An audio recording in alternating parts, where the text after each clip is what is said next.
Hey, welcome to Beyond the Blackboard, the channel that helps you upgrade your mindset so you can achieve more inside and out of the classroom. If you're asking yourself questions like, how do I up my grades? What do I do after school? How do I become who I want to be? This is the place for you. This week we're taking a dive into Gollum from Lord of the Rings and take what we can learn about your own happiness.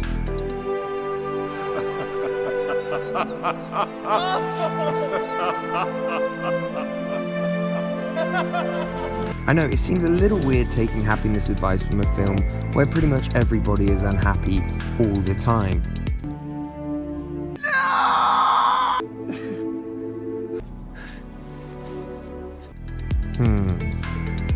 Just bear with me. So as a quick recap, Gollum is a slippery little hobbity thing that used to be normal-ish looking. But then he found the ring, killed his best friend for it, became obsessed with it, and eventually turned into the grotesque disaster area you see before you. So from that, it's pretty clear what he bases all his happiness on.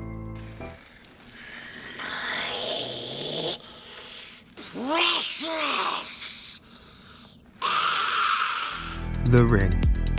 And it's clearly incredibly unhealthy. He's so focused on his precious that he lets everything else in his life crumble, including his health, morals, basic dental hygiene, and social life. You don't have any friends. Nobody likes you. And when he loses the ring, he is of course devastated, because he has nothing else in his life of value. No self-respect, hobbies to pursue, or friends to lean on.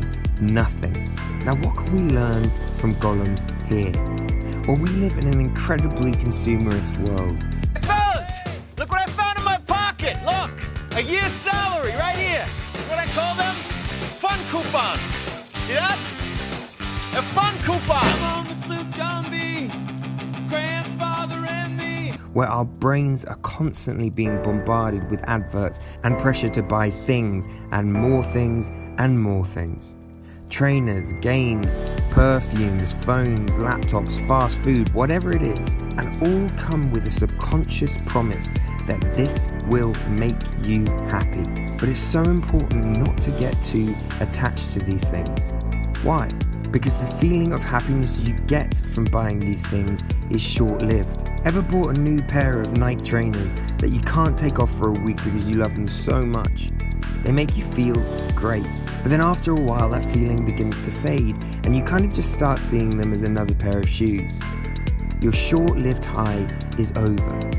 And then to get that same feeling you have to buy another thing, then another, then another. You're constantly chasing your tail. This is because any sustained sense of happiness or pride can't be bought with things. But it's not just things that create short-lived happiness. We can also base our happiness on less obvious superficial factors.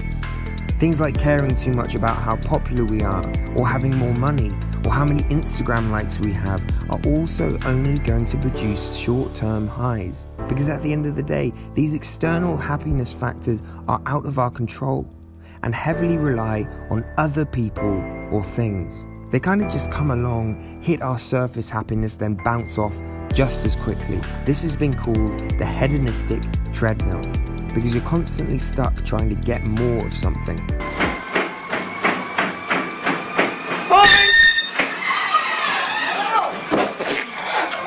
So what should you be basing your happiness on? Well, there's been several scientific studies on this over the years, and the overwhelming conclusion is people have more sustained happiness when they focus more on internal factors.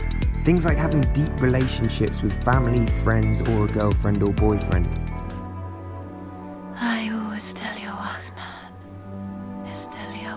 Seeking new or loved experiences, overcoming challenges, exercising.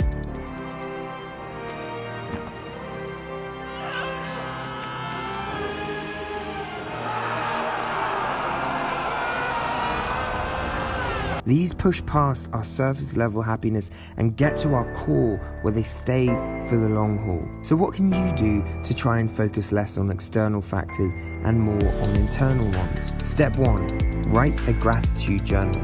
Studies show that gratefulness for what you have is a great way to keep peace of mind. It's so easy to lose perspective on all the good things we have and focus more on the bad. So start small and write down 3 things you're grateful for at the end of each day, and try and concentrate on those internal factors. Step 2. Practice mindfulness.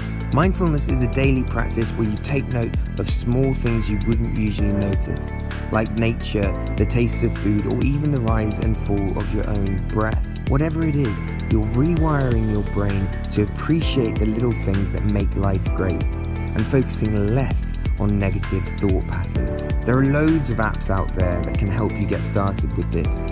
So Google mindfulness to help you get started and see if it's for you. So don't turn into a Gollum and focus less on things and superficial highs.